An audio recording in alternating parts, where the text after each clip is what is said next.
Salam damai sejahtera di dalam nama Tuhan Yesus Kristus.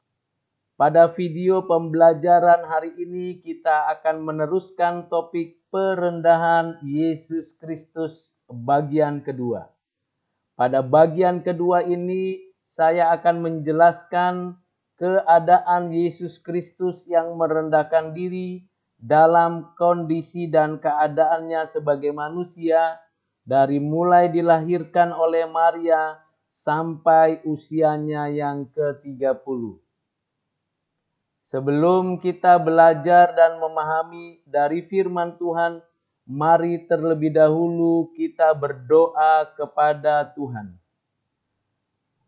Bapa di surga, di dalam nama Tuhan Yesus Kristus, kami bersyukur karena firman-Mu adalah firman yang benar.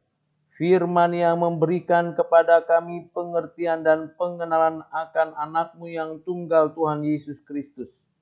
Sehingga melalui firman-Mu kami mendapatkan bijaksana dan kami dapat melakukan kehendak-Mu. Kiranya Roh Kudus memberikan kepada setiap kami yang menyampaikan maupun yang mendengarkan pembelajaran hari ini hikmat, pengertian, dan kekuatan untuk menjadi pelaku firman. Terima kasih ya Tuhan untuk semua kebaikan-Mu itu. Biarlah kami boleh belajar dari firman-Mu. Di dalam nama Tuhan Yesus Kristus kami berdoa, kami bersyukur. Amin. Bapak, Ibu, Saudara yang kekasih di dalam Kristus, kita akan belajar bagaimana keadaan dan kondisi ketika Yesus dilahirkan sampai usianya yang ke-30. Mari kita menelusurinya dari firman Tuhan. Di dalam Injil Matius pasal yang pertama, ayat 18 dan ayat yang ke-24 dan 25. Demikianlah firman Tuhan. Kelahiran Yesus Kristus adalah seperti berikut.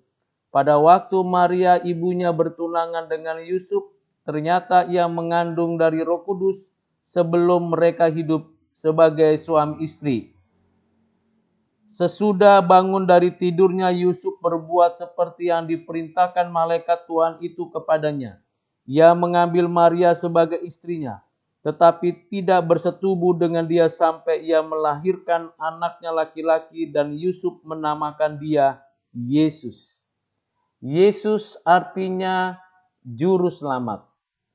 Tuhan menyelamatkan umatnya.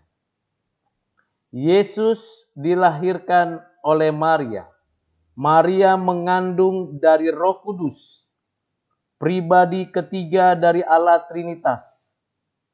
Roh Kudus menanamkan dan menaruh benih di mana firman itu ditambahkan natur kemanusiaan sehingga anak Allah yang kekal, yang maha segala sesuatu, pencipta, penopang, pemelihara hidup dari segala sesuatu yang ada, ditambahkan natur kemanusiaan melalui inkarnasi. Seperti umumnya kita manusia, di dalam kandungan ibu kita berada paling tidak 9 bulan lebih. Seperti itu jugalah yang ada pada diri benih itu yang bertumbuh dan akhirnya dilahirkan oleh Maria sebagai manusia Yesus. Saudara-saudara yang kekasih di dalam Kristus, ini adalah satu-satunya perempuan di sepanjang zaman, di segala tempat yang mengandung dari Roh Kudus, yang melahirkan Yesus Kristus, anak Allah yang inkarnasi, yang menjadi manusia. Tidak ada satu perempuan pun yang mengandung dari Roh Kudus, yang melahirkan Yesus Kristus kecuali Maria. Dan ini sudah dinubuatkan sejak Kejadian pasal 3 ayat 15 dan sudah dijelaskan secara progresif oleh para nabi. Dan tentunya ini sudah digenapi di dalam kurun waktu 2000 tahun yang lalu. Saudara-saudara yang kekasih di dalam Kristus, Yesus yang maha, yang tak terbatas, yang sempurna itu, yang mulia itu, bertambah naturnya menjadi manusia dan dilahirkan oleh seorang manusia, Maria. Kita tahu bahwa ini adalah sebuah perendahan. Bagaimana mungkin yang menciptakan langit, bumi, dan segala isinya, yang memberikan hidup dan kehidupan kepada manusia, yang bahkan memberikan hidup dan kehidupan kepada Maria, juga berada di dalam rahim Maria dan sekaligus dilahirkan oleh Maria. Inilah yang disebut keajaiban, keagungan, kebesaran Tuhan. Karena begitu besar kasih Allah akan dunia ini sehingga Ia mengaruniakan anaknya yang tunggal, supaya setiap orang yang percaya kepadanya beroleh hidup yang kekal, tidak binasa. Dengan jalan inkarnasi menjadi manusia. Dan dengan demikian pada waktunya, sesuai dengan ketentuan yang ditetapkan oleh Allah, Ia akan mati menyerahkan nyawanya kepada Allah sebagai korban penebusan bagi umatnya. Saudara-saudara yang kekasih di dalam Yesus Kristus, kelahiran Yesus Kristus merupakan kelahiran yang historis, yang juga dapat kita telusuri dari Injil Lukas. Di dalam pasal yang kedua dituliskan demikian firman Tuhan. Ayat pertama sampai dengan ayat yang ke-7. Pada waktu itu Kaisar Agustus mengeluarkan suatu perintah menyuruh mendaftarkan semua orang di seluruh dunia. Inilah pendaftaran yang pertama kali diadakan sewaktu Kirenius menjadi wali negeri di Syria. Maka pergilah semua orang mendaftarkan diri masing-masing di kotanya sendiri. Demikian juga Yusuf pergi dari kota Nazaret di Galilea ke Yudea ke kota Daud yang bernama Betlehem. Karena ia berasal dari keluarga dan keturunan Daud, supaya didaftarkan bersama-sama dengan Maria tunangannya yang sedang mengandung.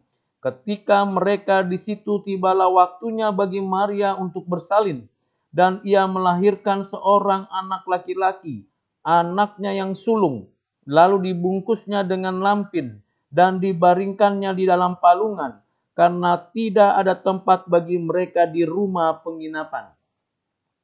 Fakta historis yang memberikan kepada kita keyakinan. Yesus, anak Allah yang inkarnasi, ada dan hadir dalam sejarah umat manusia. Di tengah-tengah kehidupan manusia yang berdosa yang melawan Tuhan, anak Allah hadir. Tidak diketahui oleh banyak orang, bahkan penguasa saat itu, bahkan ahli Taurat, bahkan para imam yang biasa menyelidiki kitab suci pun tidak memiliki kesadaran dan kepekaan akan kehadiran Yesus itu.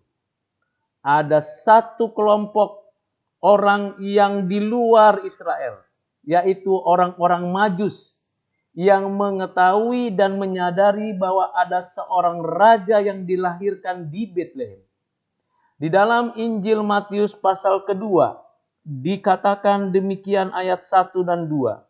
Sesudah Yesus dilahirkan di Betlehem di tanah Yudea pada zaman Herodes, datanglah orang-orang Majus dari timur ke Yerusalem dan bertanya-tanya, di manakah dia, raja orang Yahudi yang baru dilahirkan itu? Kami telah melihat bintangnya di timur dan kami datang untuk menyembah dia. Yesus dilahirkan di Betlehem. Orang-orang Majus dari timur bergegas datang untuk menyembah Yesus Kristus, raja orang Yahudi yang dilahirkan itu. Dilahirkan oleh Maria. pada zaman Kaisar Agustinus, pada wilayah kekuasaan Raja Herodes. Ini untuk memberikan gambaran kepada setiap pembaca, setiap orang di seluruh dunia, bahwa Yesus ada dan hadir di dalam sejarah umat manusia. Ini juga bagian dari perendahan Yesus Kristus. Bukankah dunia dan segala isinya adalah ciptaan dan milik kepunyaannya? Bukankah dialah yang berdaulat dan berkuasa atas semesta alam, atas bumi ini, atas sejarah ini? Namun di dalam kasih dan anugerahnya dia rela berada di tengah-tengah umat manusia. Kerelaan, kerendahan dirinya, dan kemauan yang sungguh-sungguh dinyatakannya oleh karena ketetapannya, kebaikannya, anugerahnya, belas kasihannya untuk umat manusia. Yang memberikan dorongan, yang memberikan tuntunan untuk kita untuk mengerti betapa kasihnya sungguh nyata. Dia ada dan lahir di Bethlehem. Dan pada usia 2 tahun barulah orang Majus dapat mengetahui, berjumpa langsung dengan Yesus dan memberi persembahan. Di dalam Injil Matius pasal yang kedua ini, dituliskan di ayat 10 dan 11 demikianlah firman Tuhan. Ketika mereka melihat bintang itu sangat bersukacitalah mereka, maka masuklah mereka ke dalam rumah itu dan melihat anak itu bersama Maria, ibunya, lalu sujud menyembah dia. Mereka pun membuka tempat harta bendanya dan mempersembahkan persembahan kepadanya, yaitu emas, kemenyan, dan mur. Yesus dijumpai oleh orang Majus, disembah, dan orang-orang Majus mempersembahkan emas, kemenyan, dan mur. Dialah raja yang disembah oleh banyak orang, siapapun dia, dari etnis, suku, bangsa, keturunan, jabatan, semua lutut akan bertelut, semua mulut akan mengaku dialah raja di atas segala raja. Itu dimulai dari mana? Peristiwa kelahiran Yesus dan masa kecil Yesus yang disembah oleh orang-orang Majus. Saudara-saudara yang kekasih di dalam Kristus, Yesus dilahirkan di Bethlehem di sebuah kandang, ditempatkan di palungan. Tentu karena penginapan tidak ada, sudah penuh. Karena pada momen itu banyak orang kembali ke kotanya, termasuk orang-orang yang berada di luar Israel, yang berada di luar Bethlehem dari keturunan Daud, mau mendaftarkan diri. Dan akibatnya adalah logis, seluruh penginapan itu penuh. Dan akibatnya lebih lagi, yaitu Maria mau melahirkan. Pada momen itu ada tempat kandang yang mana kosong dan di situ Maria melahirkan Yesus. Ini adalah peristiwa yang tentu tidak mudah kita rasakan saat ini karena kita berada di dalam konteks zaman ini. Ada rumah sakit, ada puskesmas, ada klinik bersalin, dan bahkan ada rumah-rumah yang bisa di mana kita bisa melihat kelahiran seorang bayi. Tetapi pada saat itu tentu mengalami kesulitan. Dan Yesus anak Allah rela dilahirkan di kandang binatang dan ditempatkan di palungan. Ini adalah perendahan yang sungguh-sungguh nyata. Tidak ada satu orang ibu pun yang mau meletakkan bayinya di dalam palungan tempat makanan binatang. Kecuali Maria yang rela mengerjakannya itu. Dan Yesus sendiri, anak Allah, bersedia melakukan dan menyatakannya. Ini pembelajaran bagi kita. Bukan di mana kita dilahirkan. Bukan siapa yang melahirkan kita. Tetapi apakah hidup kita bermakna dan bermanfaat bagi orang lain seumur hidup kita. Ada orang yang dilahirkan di rumah sakit yang mewah. Ada orang yang dilahirkan oleh ibu yang sangat limpah ruah pengetahuan, pengalaman, dan kehidupannya. Tetapi apakah anak-anak yang dilahirkannya itu memiliki hidup yang sungguh-sungguh berdampak dan berpengaruh untuk kehidupan sesama manusia? Ini yang perlu kita pikirkan dan renungkan. Bapak, Ibu, Saudara yang kekasih di dalam Kristus. Apa selanjutnya yang terjadi pada diri Yesus? Pada usia 8 hari, seperti yang dituliskan di dalam Injil Lukas, pasal yang kedua, ayat 21, demikianlah firman Tuhan.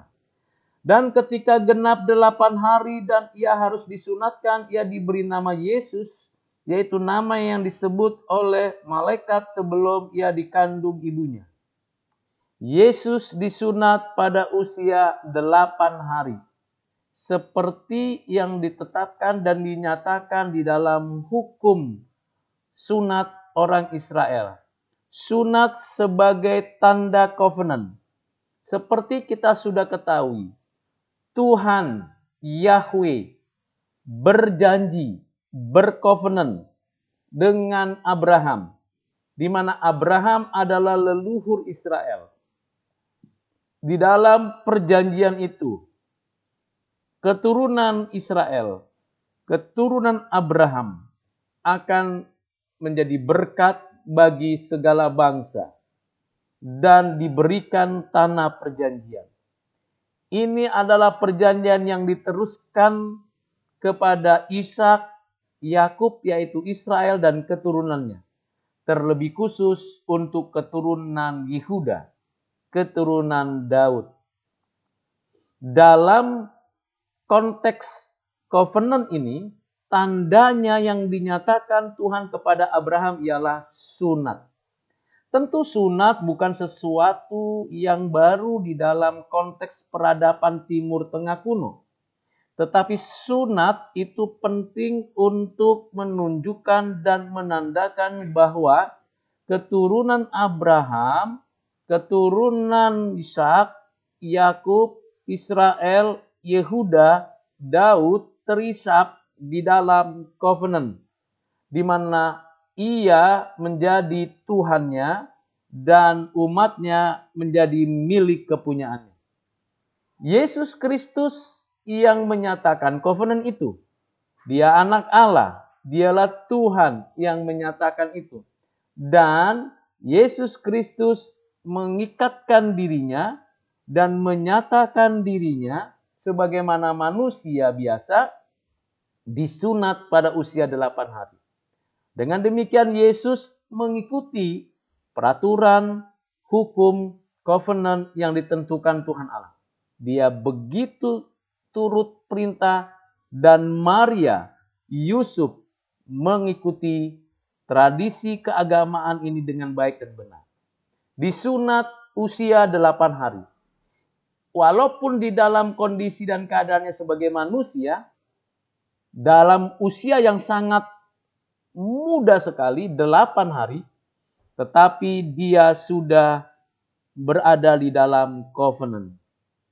Ini dapat memberikan gambaran kepada kita bahwa setiap bayi yang ada di dalam keluarga orang percaya ada di dalam covenant. Kalau kita betul-betul bersedia dan rela hati menyerahkan anak itu dan menerima tanda covenant.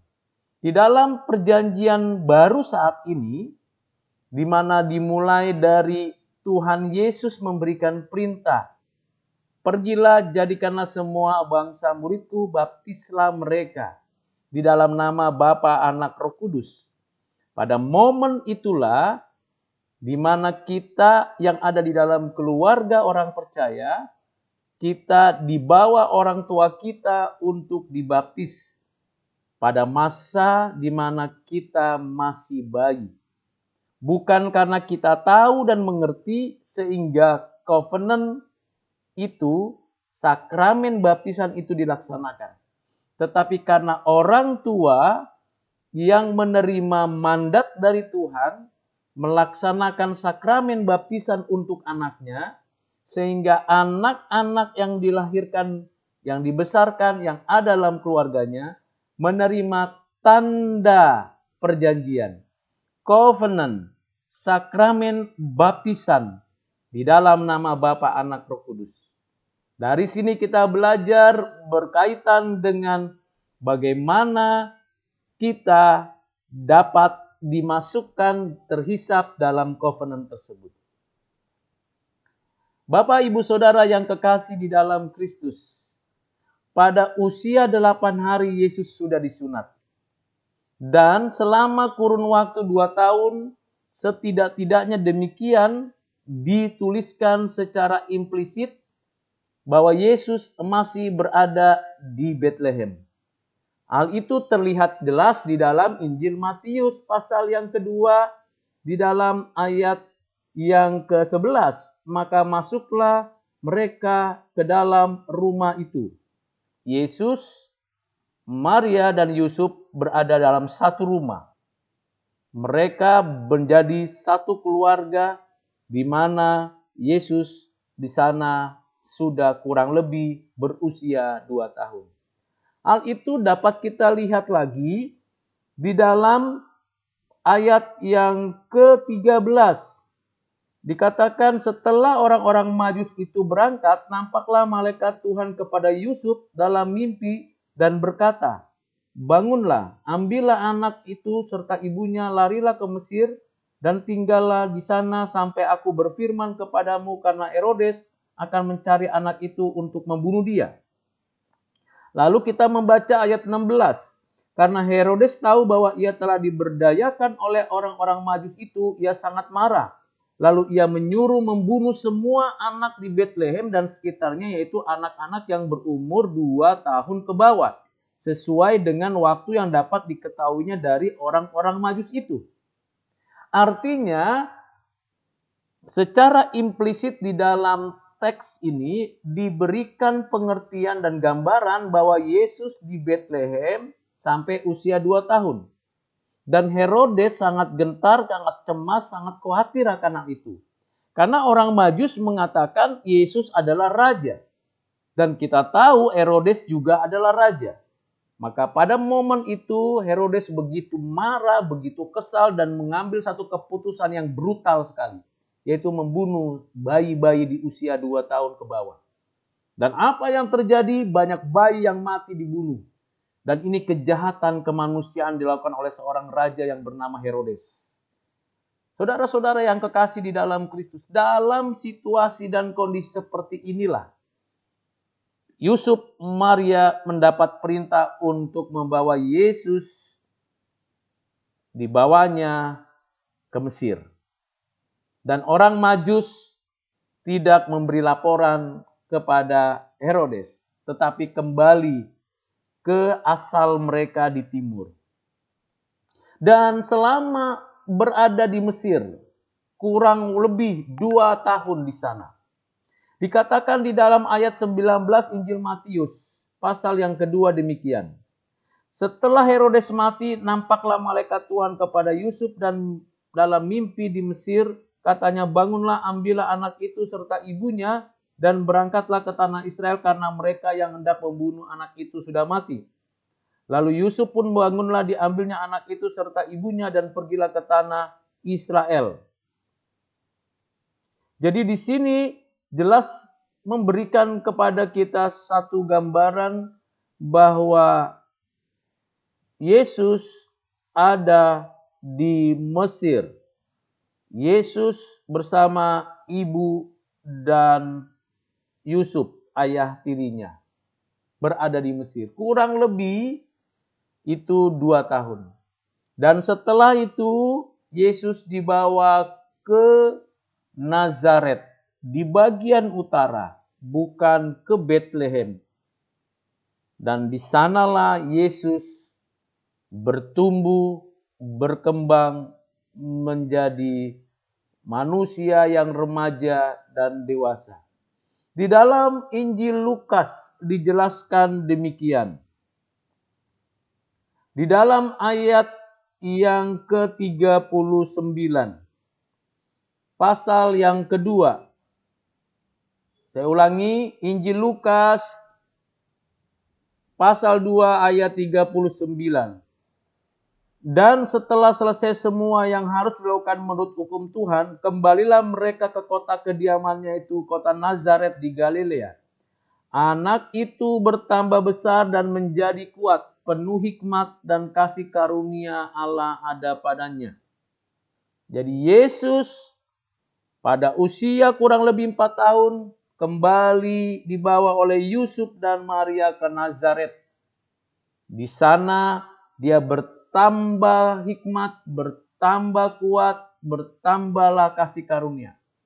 Tentulah seperti biasanya dan umumnya orang-orang Israel, orang-orang Yahudi, orang-orang yang ada di wilayah Kanaan, keturunan Israel ini mendapatkan pembelajaran tentang firman Tuhan, hukum Taurat, kehidupan, sistem sosial budaya, sistem sosial ekonomi, sistem sosial politik, dan seluruh keberadaan itu dipelajari di sinagog. Saya yakin dan saya percaya bahwa Yesus pun belajar di sinagog yang ada di Nazaret. Tentulah Yesus bisa membaca, bisa menulis, bisa memahami situasi yang ada sejak usia belajar. Dan umumnya orang-orang Yahudi, orang-orang Israel belajar di sinagog sejak ia sudah bisa berkata-kata. Diantar orang tuanya, dididik oleh para rabi di sana, dan dibimbing sedemikian rupa sehingga memahami firman Tuhan yang dinyatakan di dalam perjanjian lama. Dan Yesus mengikuti semua tradisi tersebut dengan baik. Dia yang maha tahu, dia yang maha mengerti, dia yang penuh dengan hikmat dan bijaksana. Tetapi Yesus dengan rela, dengan penuh kesungguhan belajar di sinagog. Dan pada usia yang ke-12 tahun seperti biasanya, Yesus dibawa oleh Yusuf dan Maria ke Yerusalem, ke Bait Allah. Dan usia 12 tahun menjadi tradisi yang biasanya orang-orang Yahudi menempatkan dan meninaugurasi Yesus atau anak-anak seusianya umur 12 tahun dijadikan anak Taurat. Penting sekali seorang laki-laki, khususnya anak sulung, dipersembahkan, dijadikan anak Taurat. Tentulah ada ujian, ada penjelasan, ada pemahaman yang penting di dalam hal ini. Di dalam Lukas pasal yang kedua ayat 41 sampai dengan 42 dikatakan demikian firman Tuhan. Tiap-tiap tahun orang tua Yesus, Yusuf dan Maria, pergi ke Yerusalem pada hari raya Paskah. Ketika Yesus telah berumur 12 tahun, pergilah mereka ke Yerusalem seperti yang lazim pada hari raya itu. Sehabis hari raya, perayaan itu, ketika mereka berjalan pulang, tinggallah Yesus di Yerusalem tanpa diketahui orang tuanya.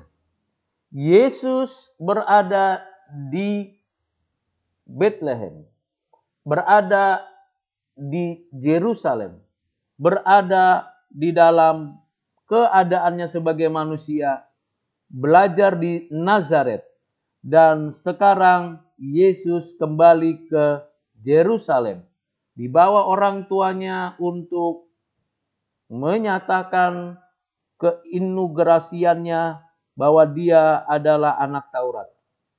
Dan di sana Yesus di Bait Allah, selama 3 hari dia berdiskusi dan berdialog, belajar dari alim ulama, para tokoh rohaniawan yang ada di Bait Allah. Lukas pasal 2 ayat 46 dikatakan, sesudah 3 hari mereka menemukan dia, Yesus, dalam Bait Allah. Yesus, sedang duduk di tengah-tengah alim ulama sambil mendengarkan mereka dan mengajukan pertanyaan-pertanyaan kepada mereka. Ayat 47, dan semua orang mendengar dia sangat heran akan kecerdasannya dan segala jawaban yang diberikannya. Saudara-saudara yang kekasih di dalam Kristus, usia 12 tahun, remaja Yesus ini sudah mengekspos kemampuannya kepada alim ulama. Dan dia menyatakannya di bait Allah. Dia maha cerdas. Dan dalam keadaannya sebagai manusia, di mana dia belajar dengan sungguh, dengan serius, dengan tekun, dia dapat mempresentasikan apa yang diajarkan di sinagog oleh para rabi, dan dapat menjelaskan bahkan mengajukan pertanyaan-pertanyaan. Ini adalah proses pembelajaran yang sangat unik dan khusus. Kerendahan Yesus di sini adalah bagaimana dia dengan sangat rela, yang maha tahu, yang maha bijak, yang mengatakan dan menyampaikan firman kepada para nabi, dan yang memberikan firman itu untuk dijelaskan oleh para nabi. Sekarang dia yang belajar lama kurang lebih 8 tahun itu, sekarang mempresentasikannya kepada para rabi, alim ulama, rohaniawan.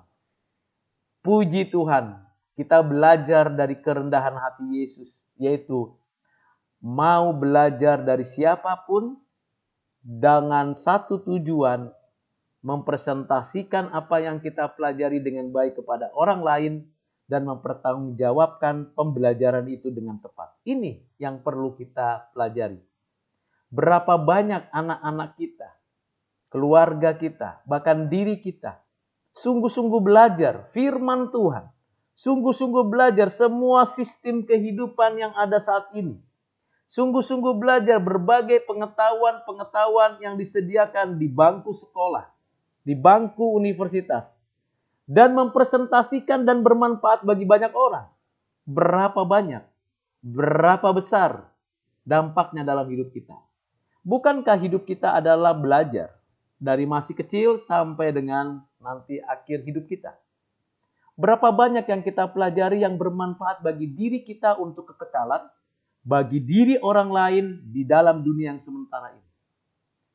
Tugas tanggung jawab kita contoh, kita pelajari, kita ikuti apa yang dinyatakan oleh Tuhan Yesus. Dia merendahkan dirinya. Dan setelah itu apa yang terjadi? Bapak, Ibu, Saudara yang kekasih di dalam Kristus, Alkitab tidak menuliskan kisah selanjutnya. Dari usia 12 tahun sampai usia 30 tahun. Ada apa? Ini menjadi sesuatu yang menjadi pertanyaan dan banyak orang membuat sebuah imajinasi. Mungkin dia berjalan-jalan ke India, ke daratan Tiongkok, atau ke Eropa, dan sebagainya. Tidak demikian. Alkitab tidak pernah menjelaskan seperti itu. Yesus Kristus tetap di Nazaret. Tetap membantu, menjaga, dan ada bersama-sama dengan Yusuf dan Maria di Nazaret. Tentu kita tahu, Yusuf dan Maria adalah suami istri. Setelah Yesus itu dilahirkan, dan pada waktunya Maria mengandung lagi, hasil konsepsi Yusuf dan Maria, dan melahirkan anak-anaknya. Dan dalam keluarga Yusuf dan Maria ini, pekerjaan Yusuf adalah tukang kayu. Dan Yesus anak sulung ada di dalam keluarga Yusuf. Dia pun seorang anak yang patuh, hormat kepada orang tua, menghargai pekerjaan orang tua, dan tidak merasa minder karena anak dari tukang kayu. Dia tetap melakukan yang terbaik. Dia ikut terlibat di dalam kehidupan Yusuf dan Maria, anak tukang kayu ini, yaitu Yesus. Belajar dari sini kita akan bisa memahami Bagaimana Dia yang memberikan rezeki dan berkat itu, Dia pun berkarya dan bekerja di dalamnya. Mari, Bapak, Ibu, Saudara yang kasih dalam Kristus, siapapun orang tua kita, apapun kondisinya, kita harus patut hormati dan syukuri. Tidak perlu minder, tidak perlu malu, asalkan kita tahu pekerjaan itu adalah benar, suci, adil, dan mulia. Apapun jenis pekerjaannya. Yesus sendiri tidak malu disebut anak tukang kayu. Dia ada di tengah-tengah orang Nazaret. Kita tahu Nazaret bukan hanya jauh dari Bethlehem dan Yerusalem, juga sudah banyak campuran orang-orang di sana. Yesus bergaul dengan mereka semuanya. Yesus anak Allah menjadi manusia ada di tengah-tengah umat manusia. Tanpa diskriminasi, tanpa ada rasis, Dia ada di tengah-tengah di sana. Dan pembelajaran ini menjadi hal penting. Terakhir di dalam video pembelajaran ini, kita akan masuk kepada satu momen di mana Yesus pada usia 30 tahun. Di dalam Injil Lukas pasal yang kedua, ayat 52 dikatakan, dan Yesus makin bertambah besar dan bertambah hikmatnya dan besarnya dan makin dikasih oleh Allah dan manusia. Dengan demikian kita bisa melihat bagaimana pertumbuhan dan perkembangan kehidupan daripada Yesus Kristus. Dan Dia betul-betul menyatakan dirinya di sana. Lalu Dia betul-betul menyatakan kehendaknya dan hadir di tengah-tengah sejarah umat manusia. Mengapa saya mengatakan pada usia 30 sebagai batas daripada perendahan Yesus Kristus bagian kedua ini? Karena di dalam ayat 23 dikatakan demikian di dalam Lukas pasal 3 ayat 23. Ketika Yesus memulai pekerjaannya, ia berumur kira-kira 30 tahun dan menurut anggapan orang ia adalah anak Yusuf, anak Eli dan seterusnya. Bapak, Ibu, Saudara yang kekasih dalam Kristus, Yesus Kristus, anak Allah yang inkarnasi, yang melakukan kehendak Bapa untuk mati menebus umat manusia, memulai pelayanannya pada usia yang ke-30. Dan mulai saat itu nanti, ia memproklamasikan bertobatlah sebab kerajaan surga sudah dekat. Kita berhenti di sini. Untuk nanti kita teruskan pembelajarannya yang ketiga, yaitu perendahan Yesus Kristus mengenai pelayanannya selama 3,5 tahun. Apa yang kita pelajari dari bagian-bagian yang sudah saya jelaskan? Yang pertama, dimanapun kita dilahirkan, dalam kondisi bagaimanapun kita harus tetap bersyukur kepada Tuhan. Karena Tuhan telah memberikan kepada kita kesempatan dan kehidupan untuk menikmati segala sesuatu yang diberikan Tuhan. Yang kedua, siapapun orang tua kita dan apapun latar belakangnya, mari kita tetap berjuang belajar. Belajar dari firman Tuhan. Belajar dari kehidupan ini, belajar berbagai ilmu pengetahuan, agar melalui proses pembelajaran itu kita dapat mempresentasikan manfaatnya bagi orang lain. Yang ketiga, dalam situasi sulit dan genting apapun, kita harus tetap dengar-dengaran dengan suara Tuhan. Mau bertanggung jawab dengan apa yang kita pelajari. Bahkan kita rela untuk berkarya di tengah-tengah keluarga kita. Dan yang terakhir, kita harus menunggu momen-momen penting dan melakukannya dengan tepat pada momen-momen penting itu di dalam kurun waktu hidup kita. Pada usia 8 hari disunat, pada usia 12 tahun diinaugurasi menjadi anak Taurat, dan pada usia 30 tahun baru mulai pelayanan. Ada momen-momen khusus di dalam hidup Yesus yang merendahkan dirinya. Demikian juga kita. Ada momen-momen khusus yang harus kita ikuti. Kita dibaptis, kita ikut katekisasi, kita mulai masuk ke dalam perguruan tinggi atau sekolah.